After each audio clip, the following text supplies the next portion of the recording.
Exercise 1.5 question number 1ல subdivision number 3 Gaussian elimination method base பண்ணி solve பண்ண சொல்லியிருக்காங்க. ஃபர்ஸ்ட் ஆக்மெண்டட் மேட்ரிக்ஸை ரைட் பண்ணிடலாம். ஆக்மெண்டட் மேட்ரிக்ஸ்னா ரெண்டு மேட்ரிக்ஸை ஒரே மேட்ரிக்ஸை ரைட் பண்ணுறது ஆக்மெண்டட் மேட்ரிக்ஸ். காசியன் எலிமினேஷன் மெத்தனாவே ரோ எச்சலான் ஃபார்மெட்டில் மாற்றணும். ரோ எச்சலான் ஃபார்மெட்னா ஃபஸ்ட் ரோவில் ஃபஸ்ட் எலமெண்ட், செகண்ட் ரோவில் செகண்ட் எலமெண்ட், தேர்ட் ரோவில் தேர்ட் எலமெண்ட். இது கீழே உள்ள எலமெண்ட்ஸை ஃபுல்லாக ஜீரோவாக மாற்றிட்டோம்னா அதே row echelon format. Row echelon ஃபார்மெட்டில் மாற்றுறதுக்கு முன்னாடி ஃபஸ்ட் ரோவில் இருக்கக்கூடிய ஃபஸ்ட் எலமெண்ட் ஒன்றா இருந்தால் ப்ராசஸிங் பண்ணுறது ரொம்ப ஈஸியாக இருக்கும். இப்போ ஃபஸ்ட் ரோவில் இருக்கக்கூடிய ஃபஸ்ட் எலமெண்ட் இங்கே 2வாக இருக்குது. ஆனால் தேர்ட் ரோவில் இருக்கக்கூடிய ஃபஸ்ட் எலமெண்ட் ஒன்றா இருக்குது. அப்போ R1ஐயும் R3யவும் இன்டர்சேஞ்ச் பண்ணிக்கலாம். R1ம் R3யும் இன்டர்சேஞ்ச் பண்ணியாச்சு. இப்போ R1 உள்ள ஃபஸ்ட் எலமெண்ட்டை ஃபிக்ஸாக வச்சு R2வில் இருக்கக்கூடிய ஃபஸ்ட் எலமெண்ட்டையும் R3யில் இருக்கக்கூடிய ஃபஸ்ட் எலமெண்ட்டையும் ஜீரோவாக மாற்றிடலாம். அதாவது R1ல் இருக்கக்கூடிய ஃபஸ்ட் எலமெண்ட்டை ஃபிக்ஸாக வச்சு அதுக்கு கீழே உள்ள எலமெண்ட்ஸை ஃபுல்லாக ஜீரோவாக மாற்றிடலாம். R1ல் எந்த ப்ராசஸிங் நடக்கல, R2லையும் R3லையும் ப்ராசஸிங் நடக்க போகுது. அப்போ R2 எப்படி எழுதிக்கலாம் அப்படின்னா R2 implies R2 plus 3R1. அதே போல் R3யில் ப்ராசஸிங் நடக்கும்போது R3 implies R3 plus 2R1. R1ல் எந்த ப்ராசஸிங் நடக்கலை, R1 அப்படியே ரைட் பண்ணிடலாம். -1 1 2 2. ரஃப் ஒர்க்கை சைடில் ரைட் பண்ணிக்கலாம்.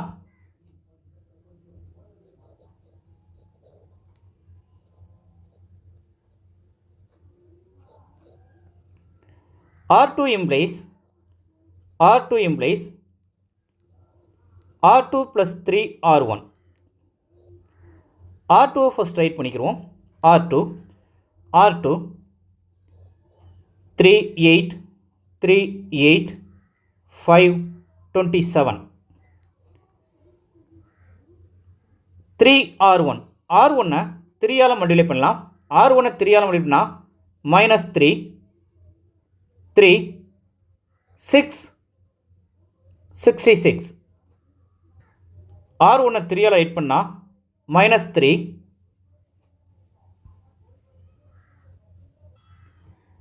3 6 6.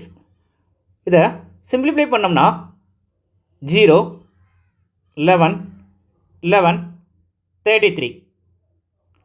இந்த ப்ராசஸிங் எங்கே நடந்திருக்குன்னா R2வில் நடந்திருக்கு. அப்போ இந்த ப்ராசஸிங்கை R2வில் கொண்டு போய் ரைட் பண்ணிடலாம். 0 11 11 33. நெக்ஸ்ட்டு அடுத்த processing R3 implies R3 plus 2R1. இப்போ R3 ரைட் பண்ணிடலாம். R3 2 4 6 22. 2R1 R1-ஐ 2ஆல் மல்டிப்ளை பண்ணால் -2 2 4 4. இதை சிம்பிளிஃபை பண்ணோம்னா 0 6 10 26. இந்த ப்ராசஸிங் எங்கே முடிஞ்சிருக்கு அப்படின்னா R3யில் முடிஞ்சிருக்கு. அப்போ R3யில் இதை ரைட் பண்ணிடலாம். R3யில் 0 6 10 26.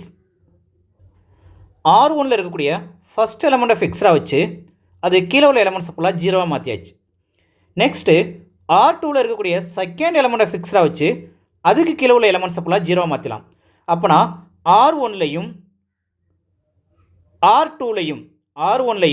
R2லையும் எந்த ப்ராசஸிங்குமே நடக்காது. அப்போ R1ஐயும் R2ஐயும் அப்படியே ரைட் பண்ணிடலாம்.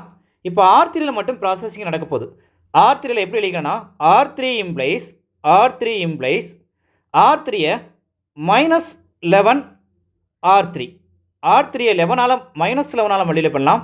R2-ஐ +6ஆல் மல்டிப்ளை பண்ணலாம். 6R2. R1லையும் R2லையும் எந்த ப்ராசஸுமே நடக்கலை. அப்போ அப்படியே ரைட் பண்ணிடலாம். R1-ஐ -1 1 2 2 R2 0 11 11 33 R3ல உள்ளதை சைடில் ரஃப் ஒர்க்கை ரைட் பண்ணி பார்க்கலாம். R3 implies minus 11 R1 minus 11 R3 minus 11 R3. R3யை மைனஸ் 11ஆல் மல்டிப்ளை பண்ணலாம். R3யை மைனஸ் 11ஆல் மல்டிப்ளை பண்ணால் R3 இங்கே இருக்குது நமக்கு. மைனஸ் 11ஆல் மல்டிப்ளை பண்ணால் 0 minus 66 minus 110 minus 286. R2வை 6ஆல் மல்டிப்ளை பண்ணுவோம். R2வை 6ஆல் மல்டிப்ளை பண்ணால் R2 இங்கே இருக்குது. இது ஃபுல்லாக R2. இதை 6ஆல் மல்டிப்ளை பண்ணோம்னா 0 66 66 198. இதை சப்ராக்ஷன் பண்ணோம்னா 0 0 மைனஸ் 44 மைனஸ் 88. இந்த ப்ராசஸிங் எங்கே நடந்து முடிஞ்சிருக்குன்னா R3ல நடந்து முடிஞ்சிருக்கு. அப்போ R3ல இதை ரைட் பண்ணிடலாம். 0 0 minus 44 minus 88. Gaussian elimination method first diagonal கீழே உள்ள எலமெண்ட்ஸை ஃபுல்லாக ஜீரோவாக மாற்றணும். இதுதான் first diagonal the principal diagonal. First ரோவில் ஃபஸ்ட் எலமெண்ட், செகண்ட் ரோவில் செகண்ட் எலமெண்ட், தேர்ட் ரோவில் தேர்ட் எலமெண்ட். இது கீழே உள்ள எலமெண்ட்ஸை ஃபுல்லாக நம்ம ஜீரோவாக மாற்றியாச்சு. அதாவது ரோ எச்சலான் ஃபார்மேட்டில் கொண்டு வந்தாச்சு. இப்போ வேரியபிள்ஸை நம்ம ஃபைன் பண்ணிடலாம். வேரியபிள்ஸை ஃபைன் பண்ணுறதுக்கு இது எக்ஸ், இது ஒய், இது இஜெட், இது கான்ஸ்டன்ட் நம்பர்ஸ். இப்போ இதை மைனஸ் 44 இஜெட் ஈக்குவல் மைனஸ் 88. மைனஸும் மைனஸும் டிவைட் பண்ணிடலாம். 44 டேபிளால் டிவைட் பண்ணோம்னா இது 2 டைம்ஸ் கிடைக்கும். அப்போ இஜெட் ஈக்குவல் 2, இஜெட்டுடைய வேல்யூ 2ன்னு சொல்லி நம்ம ஃபைன் பண்ணியாச்சு. நெக்ஸ்ட்டு இது எக்ஸ் ஒய் இஜெட். இப்போ எக்ஸ் வந்து 0வாக இருக்குது, ஒய் வந்து 11y ப்ளஸ் 11 இஜெட். 11 இஜெட்டுக்கு பல 2 அப்ளை பண்ணிடலாம். ஈக்குவல் 33. 11y எப்படி இருக்கட்டும், இங்கே உள்ள 33 எப்படி இருக்கட்டும். இதை அந்த சைடு ஷிஃப்ட் பண்ணால் மைனஸ் 22.